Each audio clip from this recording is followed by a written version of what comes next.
اگر زندگی یک شبیه بازی باشه و شما کنترل رو توی دستای خودتون داشته باشید، میتونید زندگی خودتون رو کاملا کنترل کنید. کافیه 60 ثانیه کنترل رو توی دستتون داشته باشید و هدایت اون بازی رو به عهده بگیرید و بعد ببینید که چجوری میتونید واقعیت زندگی خودتون رو رقم بزنید. ایلان ماسک و مدیران بزرگ تماماً نظرشون بر اینه که زندگی شبیه یک بازیه که میتونید شما اونو شبیه سازی کنید و واقعیت زندگی خودتون رو بسازید. اما قبلش داستانی رو برای شما تعریف میکنم، یک داستان فوق‌العاده جذاب و هیجان انگیز که نشون میده واقعاً زندگی یک شبیه سازیه و اونو به شما ثابت میکنه.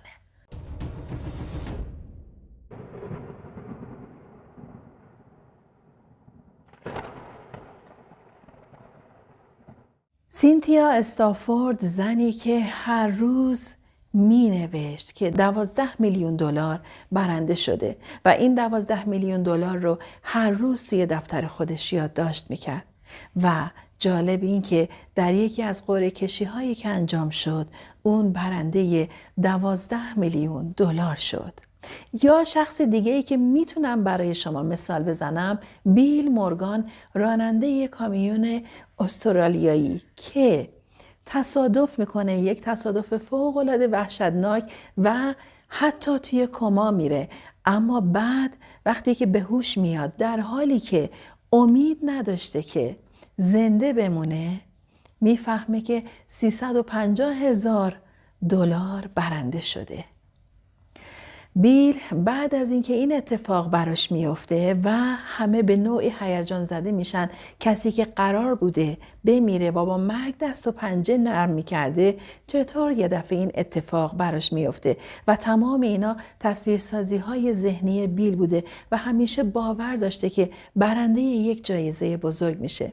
جالب اینجاست وقتی که توی مصاحبه‌ای که باهاش انجام میدن در رابطه با این موضوع صحبت میکنه و میگه اینها همش تصویرسازی ذهنش بوده و باور داشته که این اتفاق براش میفته، بهش پیشنهاد میدن که یک کارت قرعه کشی دیگر رو تهیه کنه و ببینن آیا باز هم واقعا میتونه برنده شه. زمانی که کارت قرعه کشی رو دریافت میکنه و روی اون رو خشدار میکنه، میبینه که 250,000 دلار برنده میشه. A new job, the new car, and even more good luck when we asked Bill to reenact buying his scratchy ticket. I just won 250,000. I'm not joking. You're not, are you? Really? I just won 250,000.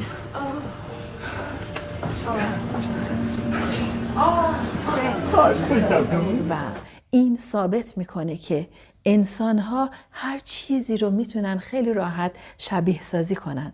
زمانی که بازی زندگی رو بفهمی و سعی کنی که اون کنترل رو توی دستت بگیری و اون جوری که میخوای زندگیت رو شبیه سازی کنی، حقیقت زندگیت رو میتونی خودت رقم بزنی. اما وقتی که میخواید این کار رو انجام بدید 3 مرحله وجود داره. مرحله اول اینی که فوکوس واقعیت داشته باشید. یعنی چی؟ یعنی که تمرکز داشته باشید روی اون چیزی که میخواید براتون اتفاق بیفته. وقتی که شما میاد دقیقاً شبیه سازی میکنید و زندگیتون رو مثل یک بازی میبینید، میاید اونو خودتون طراحیش میکنید. تمرکزتون روی اون مسیریه که میخواید برید توی بازی و وقتی که تمرکزتون روی اون مسیر هست، میتونید اون حقیقت و واقعیت رو رقم بزنید. حتی اگر جایی از بازی مسیر شما خطا بره و شما اون مسیر رو به شکلی توی یک بیراهه برید، باز از اون مسیر برمیگردید و حقیقت زندگی خودتون رو هم شما میتونید به همین شکل تغییر بدید. زمانی که مسیری رو دارید میرید و میبینید این مسیر اشتباه بوده، شکست رو نمیپذیرید. این مسیر رو یک تجربه میبینید و از این تجربه استفاده میکنید و واقعیت زندگی خودتون رو باز هم به شکل دیگه ای رقم میزنید. اما این فوکوس کردن و این تمرکز داشتن روی حقیقت زندگیتون و روی هدفتون مهمترین عامل هست برای اینکه بتونید این مرحله رو طی کنید. مرحله دوم پاکسازی ویروس‌های ذهنی. ایلان ماسک و خیلی از مدیران بزرگ در رابطه با این مسئله صحبت میکنن و میگن خیلی مهمه که شما ویروس‌های ذهنیتون رو پاک کنید. این ویروس‌های ذهنی من توی ویدیوهای قبل هم در رابطه باهاش صحبت کردم. همه ماها از دوران کودکی به شکل‌های مختلف ذهنمون بارگذاری شده، به شکل‌های مختلف القاهای ذهنی به ما دادن. مثلا به عنوان مثال به همون گفتن هر انسانی نمیتونه ثروتمند شه، پول کثیف هست، نمیدونم اصلا پول یک چیز بی ارزش هست که انسانی که توی فقر بمونه داره امتحان میشه، انسانی که توی فقر بمونه، توی درد و بدبختی بمونه قطعا شرایط بهتری رو میتونه تجربه کنه. شما اگر میخواید یک زندگی خوب و عالی داشته باشید بیایید همیشه نگاه به پایین دست هاتون کنید. یا اینکه از کودکی به ما گفتن که ثروتمند شدن حق قشر خاصی هست، افراد خاصی هست. یا این رؤیاهایی که توی ذهنتون دارید، این خیال پردازی هایی که دارید، اینا همش یک توهمه و شما نمیتونید به رؤیاهاتون برسید و خیلی القاهای ذهنی منفی دیگه. اما اینو باید به خاطر داشته باشیم که ضمیر ناخودآگاه ما 95% از زندگی ما رو کنترل میکنه و این باورهای محدود کننده ما هست که زندگی ما رو داره به عقب میندازه و ما رو از هدفهامون دور میکنه. حالا اگر ما میخوایم این ویروس ها رو پاکسازی کنیم باید چه کاری انجام بدیم؟ اول باورهای ذهنی محدود کننده خودمون رو باید حذف کنیم. یعنی چی؟ یعنی هر گونه افکار منفی که توی ذهنمون هست باید اینا رو به مرور حذف کنیم.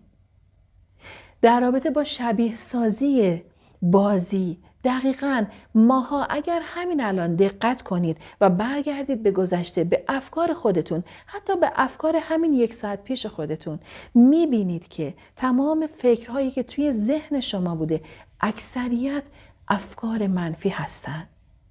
یعنی در از اون بازی که شما دارید میبرید جلو با افکار منفی هست و شبیه سازی های شما شبیه سازی های منفی هست.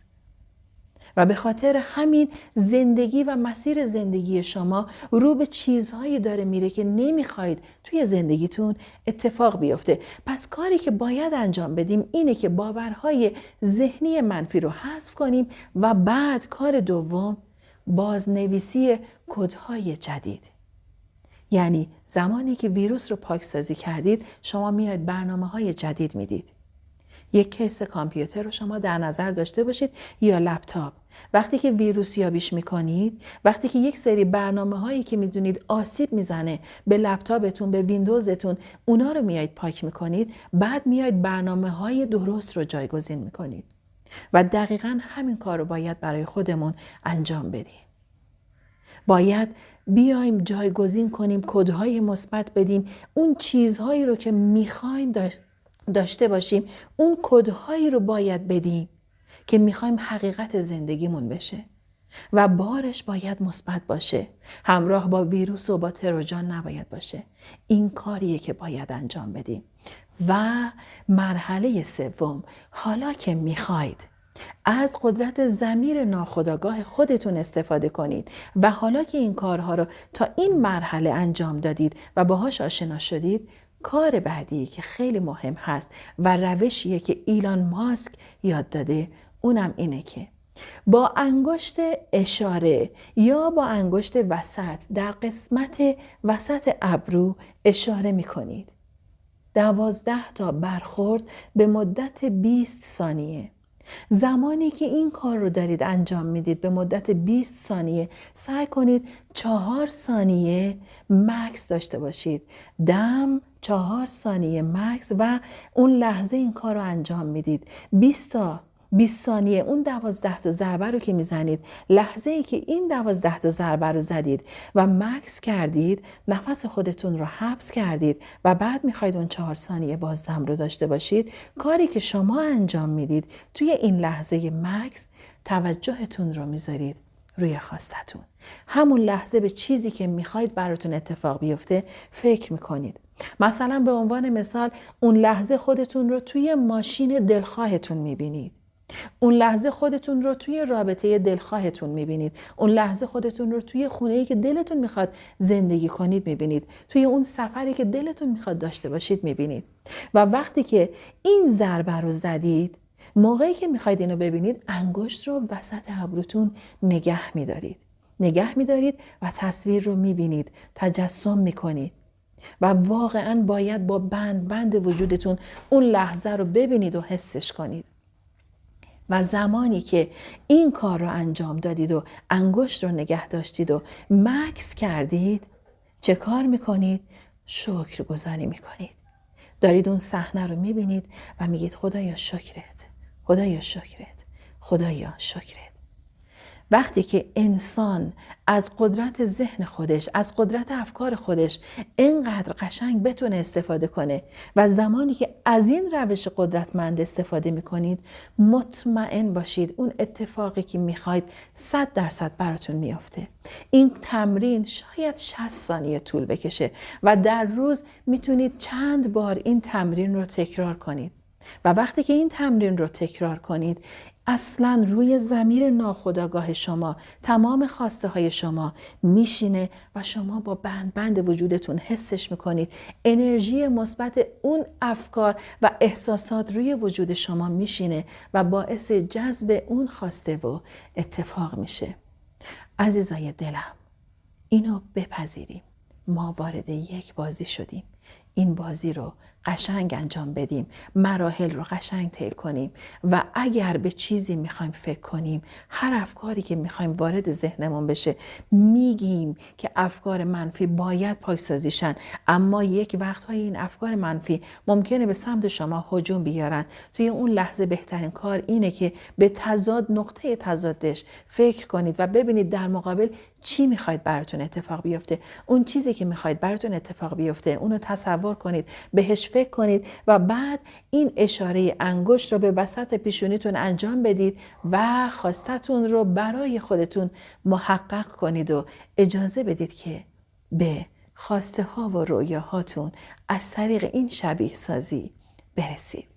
دوستای عزیزم، اگر نظری پیشنهادی دارید حتما برام بنویسید. ویدیو رو حتما لایک کنید که دیگر عزیزان هم از این ویدیو مطلع شن و از طرفی اگر مهمان برنامه من و ویدئوی من هستی، خوشحال میشم که در کنار من باشی و از ویدئوهای بعدی برای اینکه مطلع بشی کانال رو سابسکرایب کنی، زنگوله کنار کانال رو فعال کنی که هر ویدئویی به اشتراک گذاشته میشه به شما اعلام بشه.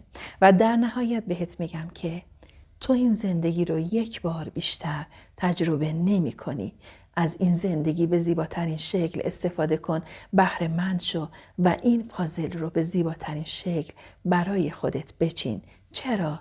چون تو لایق عالی ترین و زیباترین زندگی هستی. در نهایت بهت میگم که خیلی دوست دارم. یا حق، خدا نگهدار.